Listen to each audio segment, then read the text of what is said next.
before we proceed, Mr. Chairman, let me ask lang po, on record, for the record lang po, for the former President, do you confirm, sir, that we received a letter coming from you, signed by you, granting authority to Attorney Delgra as your counsel? Just for the record po. Your Honor, you are correct. Thank you, thank you, thank you. Thank you, Mr. President. Former President, that's only my question. We're talking about lawyers. I have two additional lawyers. Okay. Attorney Belio and Attorney Panelo. So let them have their entry. So that If they will recognize me, the Chairman. Thank you, Mr. President, for that answer. Thank you po. this, Point of order, Mr. Chairman. What is the rule that was violated? What is the point of order of Congressman The Paduano? former President is speaking without the recognition of the Chairman. And please, Mr. President, former President, you know the rules. It was read by Chairman Acop. And being a former congressman, you know the internal rules. Let the members of this committee finish the question before answering. That's my first point of order, Mr. Chairman. And I hope the former President understand. nakalimutan The rules. ko na yun.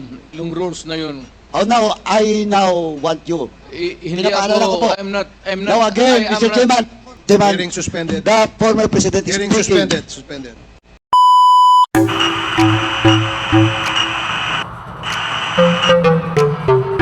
Yun na nga po mga kaibigan, inunahan ni Kong Paduano yung init ng pagdinig, ano? Binira agad si PRRD dalawang beses, pero hindi nyo po matitinag si PRRD. Ibahin nyo po yan sa mga ibang resource person, ano? Ayan, tinira agad siya ni Kong Paduano, sinundan po ni Kong Brosas at ni Dan Fernandez. Ayan mga kaibigan. Tunghayan po natin dito sa video na ito, no, mapanoorin po natin. Although video late na tayo naka-upload, pero sige lang sa mga hindi pa po nakapanood, ayan, panoorin po natin itong nangyayaring pagdinig, mga highlights sa pagdinig dyan sa Quadcom Committee, no, pang-labing-isa na po nangyayari ito eh. Okay, ayan,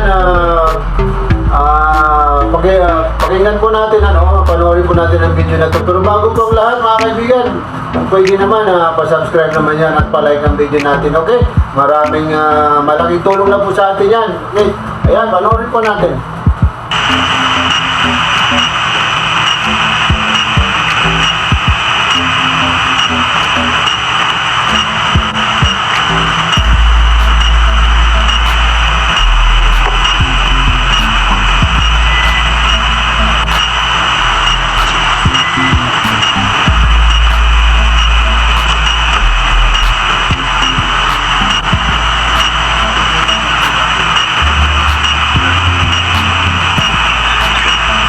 Hearing is resumed. Chairman, before I discuss this admin matter, may I ask Attorney Delgra, are you the counsel of the former President or a witness or a resource person in today's hearing? Because I do believe that you have received the postponement. I do believe that you have... Attorney Delgra, please listen. I do... Ayan, ano, nag-umpisa na po manigaw si Kong Paduano. believe that you have received the postponement invitation for you. If I may, Did you receive the invitation? we did, Your Honor. Then you also received the postponement.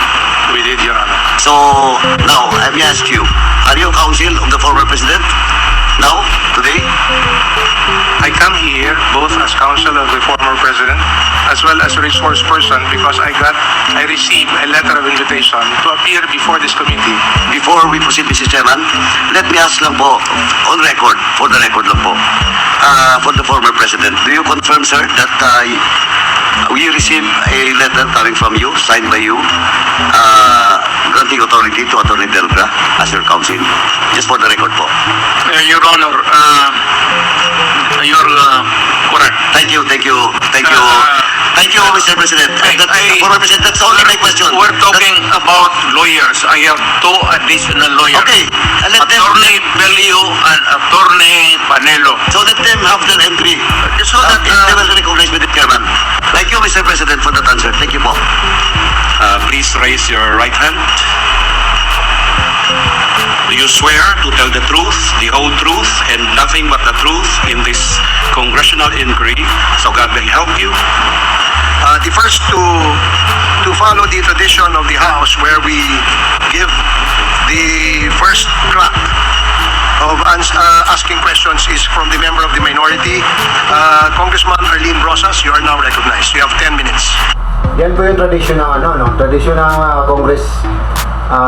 Binibigyan nila ng priority o pinakaunang magtatanong sa mga resource person ng minority.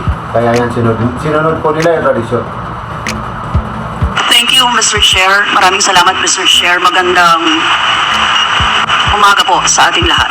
Now, Mr. Chair, I would like to direct my questions, Mr. Chair, to Rodrigo Duterte. Mr. Chair, noong October 28, sinabi ni dating Pangulong Duterte under oath sa harap ng Senado, and I quote, I and I alone take full legal responsibility sa lahat na nagawa ng mga pulis. Pursuant to my order, ako ang managot.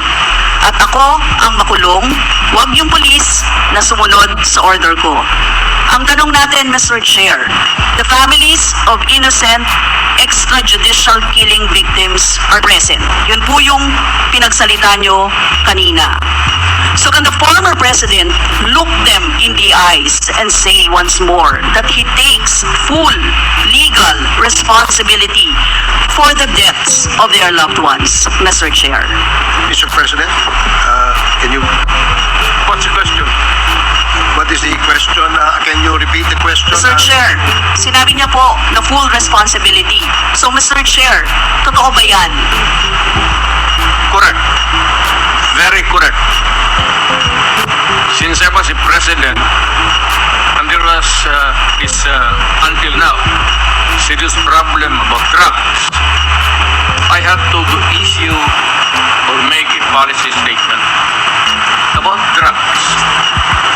At all that happened, yung nangyari pursuant to my order to stop the drug problem in this country, akin yun. Akin yun.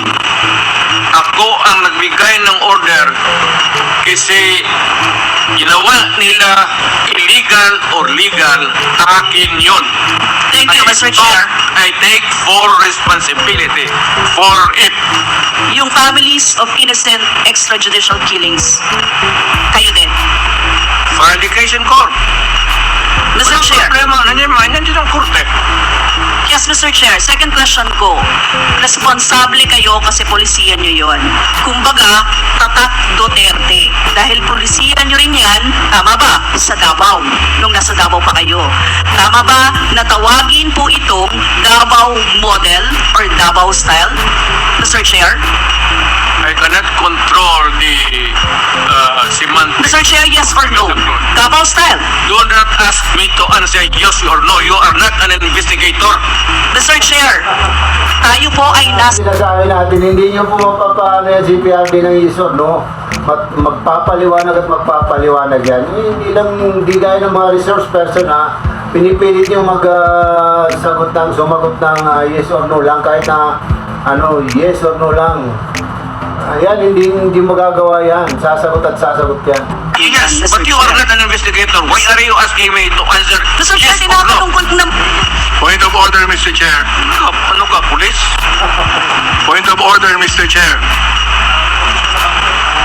The session is suspended for the meantime, so please, let's take time to calm things down. Maganda, in fairness po kay Kong S. Barbers, maganda po yung pagkadala niya ng hearing na to. Ino-cool down niya muna yung bawat isa, sinosuspend yung hearing. Pag medyo na cool down na, ayan, resume na naman. O nga naman, para nagkakasigawan na eh. Okay? Para ho maayos ang ating hearing sa ngayon. Hearing is resumed. Please proceed, Congresswoman Rosas. Yes, Mr. Chair. Napakasimple lang po ng tanong ko. Tinatanong ko lang po kung yes or no, Davao style ba yung inyong modelo. Mr. Chair, ayaw niya sagutin. So, Mr. Chair, hindi ko maintindihan yon. If I may, Secretary Bello, counsel of the witness to speak because the role of the counsel is limited only to counseling his client on his rights. Hanggang doon lamang po. But we cannot ask you to answer any questions that will be asked by any of the members. And that is what Thank is you, in Your the Honor. rules. Thank you, Your Honor. Actually, I'm not answering the question of Congresswoman Rosas, Your Honor. My point is, Your Honor, to allow this resource person to finish. Oo nga naman eh. Ayaw nilang patapusin ang pagsasalita, pagsasagot yung maganda eh. Tapos point of order ka eh, nagsasalita yung tao, patapusin mo. Okay, we will do that. Thank you, Attorney Bello. Thank you, Your Honor. Thank you. Congressman Brosas, maybe it is perhaps the former president would like to elaborate on his answer. We may ask questions that is answerable by yes or no, and as much as possible, we would ask the resource person to say only answer yes or no. But if he wishes to elaborate, and as long as it is germane and related to the answer to your question, we will allow that. But Yes. we will make it very, very short. Yes, Mr. Chair. Pwede namang mag-expound, Mr. Chair. Ang tinatanong ko lang, sa particular question na yun, maaari na siyang sagutin ng yes or no. And then the explanation, Mr. Chair. Opo, opo. Mr. Do not control my answer, Your Honor. This is not an inquisition. This is a democratic process of investigation. Okay, thank you, Mr. President. Sana po, Although tinawag nilang investigation yan, pero in aid of legislation, hindi in aid of prosecution. Pero ang ginagawa nila, in aid of prosecution na eh. if there are questions that will be propounded by the members, hopefully, medyo, kung gusto po natin mag-elaborate, we will allow that, provided that kung maaari po sanang iksian lamang po natin nang sa ganun, no, malinaw. And for the members who wish to ask questions that are answerable by yes or no, please make the questions very clear para ho masagot po ng yes or no, Your Honors. So I hope para ho maayos yung ating pagtakbo ng ating hearing sa ngayon. So please proceed, Congresswoman Brosas.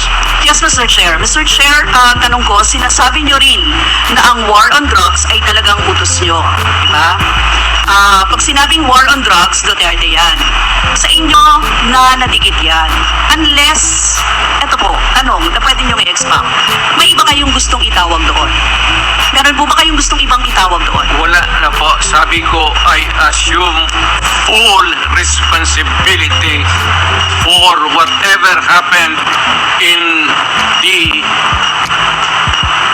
actions taken by the law enforcement agencies of this country to stop the drugs. Mr. Chair, next question. Nung naging mayor po kayo, sabi nyo naging safe ang Davao. Tama po ba? That should be answered by a third person. I would not be answering that. It would be presumptuous of me. Mr. Chair, as mayor, masasabi nyo na naging safe ang Davao sa panahon nyo. Talaga? Kasi walang kriminal sa kalye, Talaga? walang snatcher, Walang snatcher. walang akyat bahay, Walang akyat bahay. walang magnanakaw, Walang magnanakaw. walang mamamatay tao. Walang mamatay tao. So yun po lahat. Yes. Oh, Yes. So walang mga kriminal o walang insidente ng kriminalidad. Bakit po? merong mga incident, not totally. It would be a dream of a city not to have any criminal incidents or violence. Mr. Chair, I would like to ask, no? Hindi ba nagkandamatay sila sa panahon na yun? Marami po. Sino-sino po ang mga pumatay? Wala akong listahan yan, ma'am. We have to go to the tawag nito. Hindi ko bitbit. Ang bitbit ko lang ko yung pinbit. Mr. Chair, I would like to ask again, no? Sa inyo po, na karanasan, kayo mismo ba pumatay? Ako, marami. Mga 6 o 7. So Ewan ko kung natuluyan yung, hindi ko na pinolo up sa hospital kung natuluyan. Akala mo ba, magdi-deny yan? At saka kahit aminin niya yan, ngayon, may ebidensya ka ba? Paano mo mapapatuhanan yun kung totoo, hindi yung sinasabi niya wala kang complainant. At saka, malamang yun, wala na yun Kung ilang taon na nakalipas nun, 20 years, prescribed na yun, wala nang tawag nito, yung hindi na makakasuhan, di ba? May sila dun, mga abogado, may term dun, ano ba yung tawag dun? Prescribed na ba na prescription? Matagal na. Baga, wala nang kaso yun. Pag lagpas kasi ng 20 years, walang complainant, wala na yun. Mr. Chair, kasi mula din ito sa Senate hearings, i-quote ko lang po kayo, in Davao, I used to do it personally, just to show to the guys that if I can do it, why can't you? Correct. Sinabi niyo po yan sa mga business leaders sa meeting sa Manila. At kung paano niyo ginode ang mga police officers to gun down suspects. Tama po ba? Yes, if they present a violent resistance, that's the only thing that you can kill the criminal if you are personally in danger of losing your life too. But hindi mo pwedeng patayin yung kriminal na handcuff o nakatali. Hindi trabaho ng lalaki yan. Ito pong second, Mr. Chair, na quote, kayo rin ito, and I go around in Davao with a motorcycle, with a big bike around, and I would just patrol the streets looking for trouble also. Manila Times po ito. I was really looking for a confrontation so I could kill. Sinabi niyo po, Yes. Nagdadasal po ako na nagmumotor ako na may mag-hold upper dyan. At kung maabot na kita, talagang patayin kita. At kung basta kriminal ka, wala akong pasensya sa kriminal. Pagka lumaban, patayan. So, Mr. Chair, kanina po kasi sinabi ni Duterte na he takes full legal responsibility. Siya ang mananagot at Yes. makukulong sa ginawa ng mga kapulisan. Yes. Kung sa inyo po ang policy, inaako nyo rin ang accomplishment nito. Yung lahat po, kasi kung naalala ko sa war on drugs, yung mga accomplishment, may nahuli, nagbebenta, gumagamit, gumagawa ng droga. Lahat yan. Ma'am, if you are the city executive or mayor, lahat ng utos mo na ginawa ng pulis and all the consequences, sagot ko yan. Pati ang ginawa ng pulis, sagot ko yan. Pati po yung accomplishment kung may nahuli, enforcement of law yun. Accomplishment din po yung na-confiscate na drugs. Tama ba? Lahat ng trabaho ng pulis, because you are the mayor, inotos mo yan, and the consequences, or sometimes an incident can go right and go wrong. Protektahan ko yung pulis kasi ako ang mayor. Hindi magtrabaho yung pulis, matakot yan kung hindi mo makaban. So lahat ng trabaho ng pulis, nung ako'y mayor, for the longest time, akin yan. So, Mr. Chair, alam niyo po ba kung ilan ang arrested sa mga drug operations at how much ang drug na na-seize ng time na yan? Ma'am, I was not notified in advance that Yung mga tanong na yan, siyempre, hindi niya hawak yung record. Siyempre, paano niya malalaman yun Buti kung ano ba yan, taga-ano ng records, taga-ligpit ng records. Yung presidente yan mayor, hindi sa kanya yung ano na yan, katanungan na yun, hindi niya masasagot yan, siyempre. arrested persons in Davao City. I would not want to. That would not be proper question. Mr. Chair, Sabi niyo yung accomplishment report sa inyo. Accomplishment, yes. Accomplishment is another thing. But you see, to ask for the number of arrests or killings, that would be a stupid question. Mr. Chair, sinabi po ninyo na aakuin nyo lahat. Eh, syempre, may accounting din kayo, Mr. Chair. At kabisado nyo, kahit nga kabisado ninyo kung ilan ang hinuli, ilan ang pinatay. Pinagpipilitan talaga na magsabi si PRD ng numbers. Hindi talaga niya alam yan. Paano niyo malalaman yan? Lahat ba yan yan, pati ba yung mga pinakaliit-liitan na memorize niyo? Dapat may accounting kayo, Mr. Chair. And I believe, Mr. Chair, noong 2017, correct me if I'm wrong, may President's Accomplishment Report kayo. Yes, Mr. ma'am. Chair. Tanungin kita, where were you the other day at 4 o'clock in the afternoon? Point of order, Mr. Chair. Ano nga sinabi ko? Yes, may I remind our resource person, Mr. President, maaari po ay wag po, iwasan po natin magtanong sa ating po mga membro. Please answer the questions lamang po at refrain from asking questions to the members of Congress. Yan po ang nakasaad sa ating rules. Please continue, Congresswoman Rosas. Thank you, Mr. Chair. I'm sure alam po yan, no, ng former President kasi siya ay naging miyembro din ng Kongreso, Mr. Chair. Yes.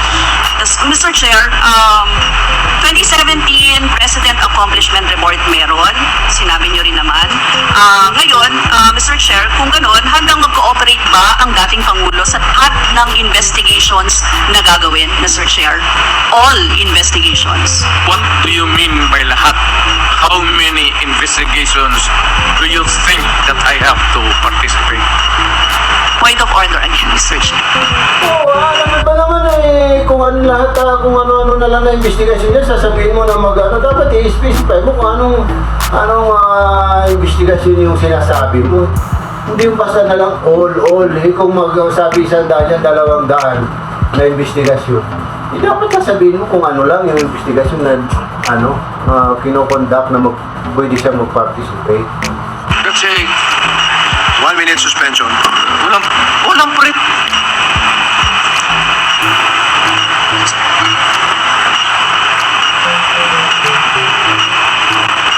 Ayan. Hindi mo magagawa yun sa PRD. Kung ibang tao magagawa mo yun. Pero siguro pag sa ibang tao wala na, upload na yan. Hearing is resumed. Again, let me remind our resource person as well as our members that please refrain from, or the resource person refrain from asking questions to the members. Please limit your reply to the Pagtyagaan nyo, kasi pinatawag niya pagkatapos ganyan, kung sasagot yung tao, ayan yung pa-explain questions being asked. At sa atin naman po mga members, please go straight to the point. Ask the resource person the question that you wish to be answered. Direkta, para hindi tayo magtagal. Mr. Chair, Yes, you have, Congresswoman Rosas, you have 4 more minutes. may I interrupt? I am asking Is this related, Mr. President? to Yes, the it is question? related. I am asking yung tatanong to lay the predicate.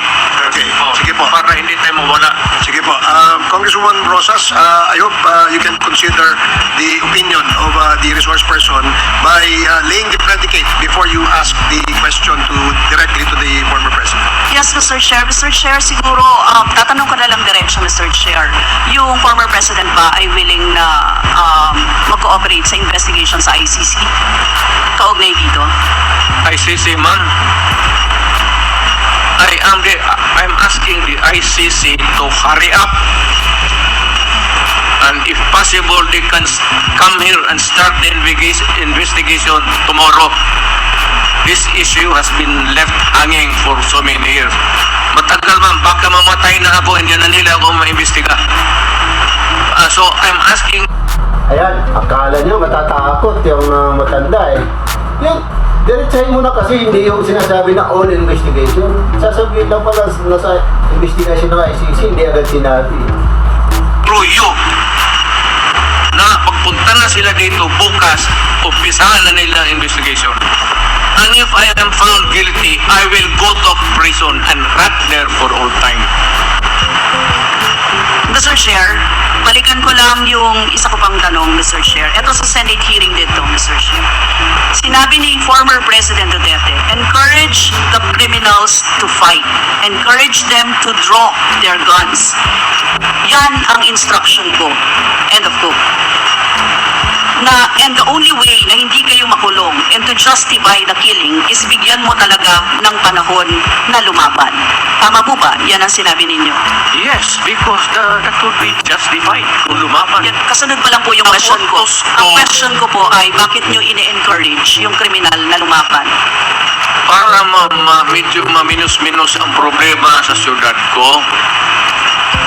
Kung may kriminal dito na 50, kung mapatay ninyo yung 30, di 20 na lang, hindi na masyado problema dyan sa akin. Ibig sabihin, Mr. Chair, hindi mapaparusahan ang nakagawa ng krimen in self-defense. Hindi man sadya. Kasi alam naman trabaho ng police, ma'am. The policeman should know when to kill and when to injure. Hindi naman kailangan sabihin, May elements naman ng self-defense. Alam niyo yun, Mr. Chair.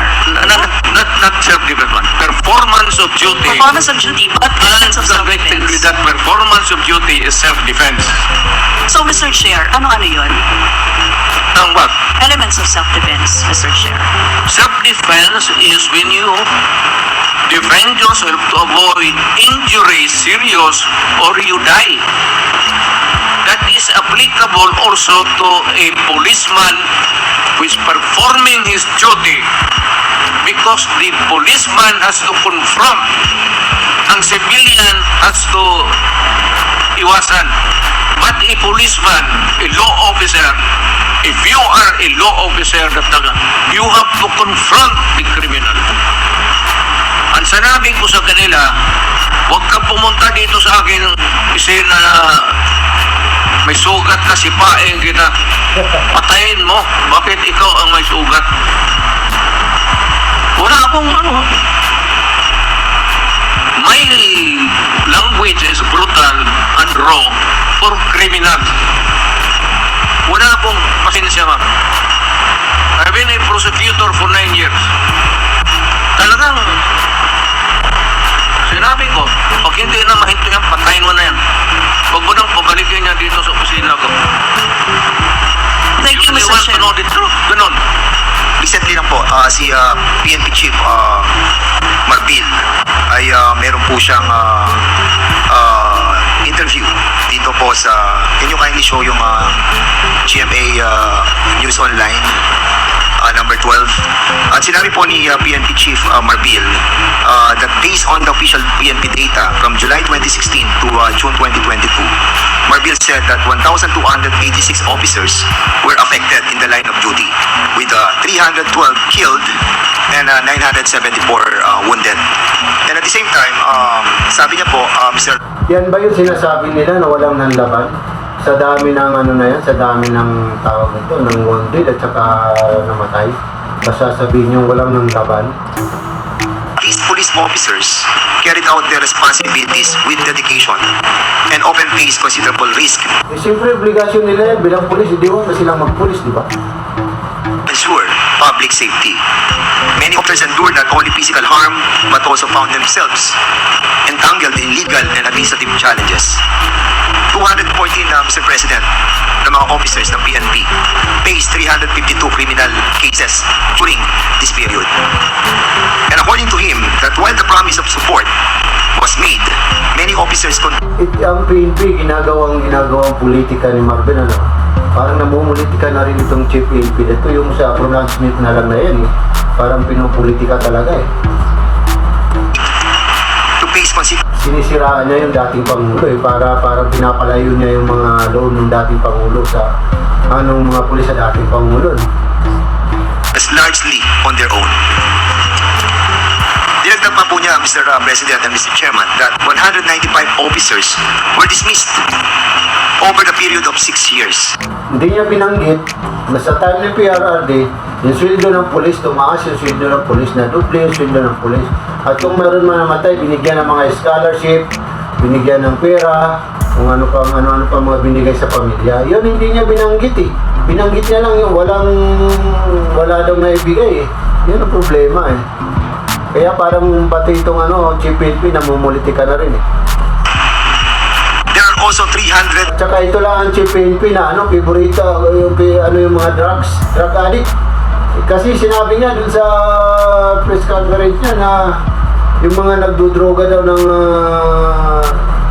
ang karamihan daw doon gusto lang ma-extend yung hours, lalo na pag nagtatrabaho, nagpupuyat. Tinutuloy rin po yung ganun, Chief PNP ka. 28 cops facing dismissal for various reasons. More than 20 police officers are currently in detention right now, Mr. President. The PNP chief said that numbers remind us that the impact of the anti-drug campaign was deeply felt by our police force as well.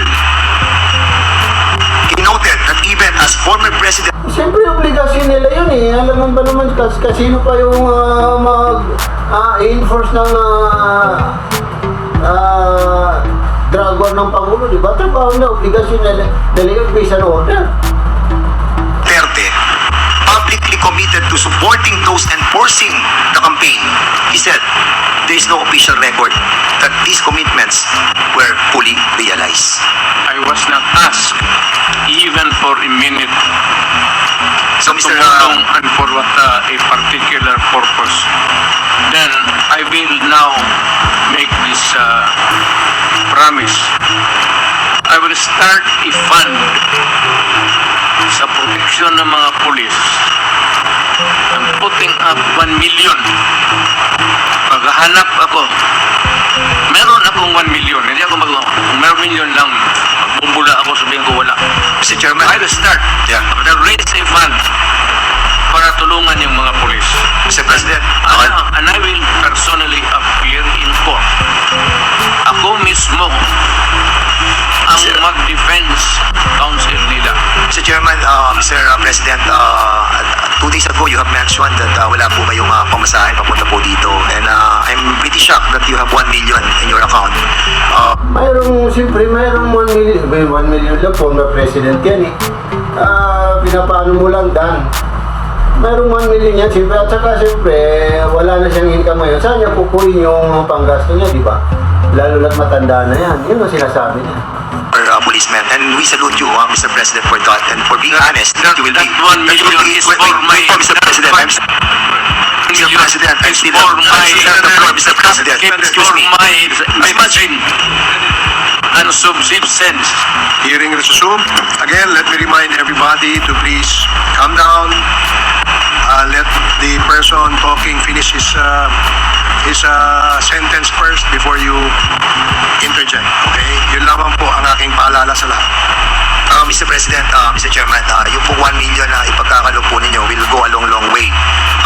And we are very thankful because marami pong mga officers po natin, mga kapulisan po natin na natanggal na po. As a matter of fact, to be exact with that, Mr. Chairman, 195 officers na po itong na-dismiss. Nasira po ang kanilang buhay, nawalan po sila ng trabaho, they were humiliated, their dignity was lost, and Mr. Chairman, Mr. President, that 1 million may go a long way. I will hand to you 1 million. Mr. Chairman, before this... Mr. Chairman, But is Ayan, sumasagot lang eh. Point or order na agad. Di simple, hindi ka pwedeng dyan. Sa kanila talaga, hindi ka pwedeng sumagot. Kinukontrol nila lahat ang gusto nilang, yung kung ano yung gusto nila, yun ang masusunod. Pero hindi talaga hindi magagawa yan. What is the point of order of Congressman Padilla? The former president is speaking without the recognition of the chairman. And please, Mr. President, for President, you know the rules. It was read by... Siyempre, tinatanong lang ni Congressman Dan, kaya paano hindi sasagot, di ba? Being a former congressman, you know that the rules. Ayan, bago pa matapos ang video na ito, kung pwede naman po, pasubscribe naman ang channel natin at palike naman ang video natin. Maraming salamat po. Malaking tulong na po sa atin yan. Ayan, tuloy. Tapusin natin ito. The members of this committee finish the question before answering. That's my first point of order, Mr. Chairman. And I hope the former President understand. Nakalimutan ko na yun. Yung rules na yun. Oh no, I now want you. Hindi ako, I'm not, Hearing suspended. The former President Hearing suspended.